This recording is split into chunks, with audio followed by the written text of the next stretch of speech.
আব্বা শুনে রাখো, একদিন আবু জেহেল পাহাড়ের চূড়ার দিকে, তফসিরে আছে রে, পাহাড়ের চূড়ার দিকে যেতেছে, ঘুরতে যেতেছিলাম। আবু জেহেল লক্ষ্য করে দেখে একটা ছেলে পাহাড়ের টিলে উঠে আর নামে। আবু জেহেল মনে করলো, কে রে এই পাহাড়ের টিলের থেকে উঠে আর নামে, কে রে, পড়ে গেল তো কষ্ট পাবে। আবু জেহেল চিনতে পারে নাই ওটা কে। আবু জেহেল দ্রুত বেগে যেয়া দেখে ওটা আমার নবী মুহাম্মদ রাসূলুল্লাহ। আবু জেহেল বলছে, মুহাম্মদ রে এখানে কি করো? নবী বলছে, চাচা সব বন্ধুদের বাবা সে দেখি দেখি নিয়ে যায়, আমার আব্বাটা কেন আসে না? ও গো চাচা,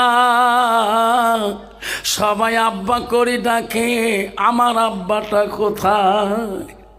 আবু জেহেল বলছে, মুহাম্মদ তোমার আব্বা যখন তোর মার পেটে তুমি 6 মাসই গর্ভ ছিলি, তখন তোমার আব্বা ইন্তেকাল করেছে।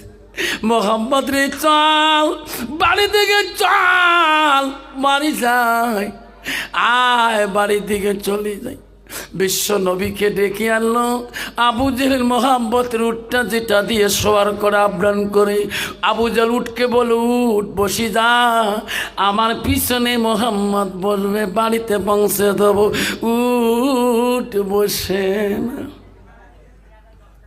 এক উঠ বসবা না, বসি যা, উঠ লাফালাফি করে। আবু জেহেল মোহাম্মদের উট এমন জোরে চাবুক মারা শুরু করলো, মারতে মারতে উটের অস্তিত্ব নষ্ট করে, তবু উট বসে না। আউট বলে, আল্লাহ আল্লাহ আমার জবান খুলি দে, আমি আবু জেহেলের গোলাম হইতে পারি, কিন্তু বিশ্ব নবীকে আমি আবু জেহেলের পিছনে বসে নিতে পারবো না। আল্লাহ ইনি হবে রহমতের নবী, ইনি যদি আবু জেহেলের সামনে বসে তাহলে আমি বসবো। সুবহানাল্লাহ। আল্লাহ উটের চোখের পানি, আল্লাহ উটের জবান খুলে দিলেন।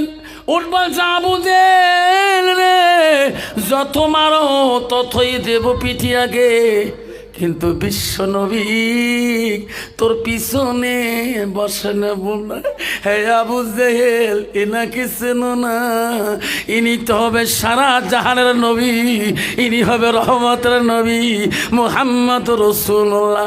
তুমি আবু জেহেল না চিনতে পারো, তুমি না মানতে পারো, আমি একটা উট হয়ে চিনি, ইনি হবে আখিরি জামানার নবী।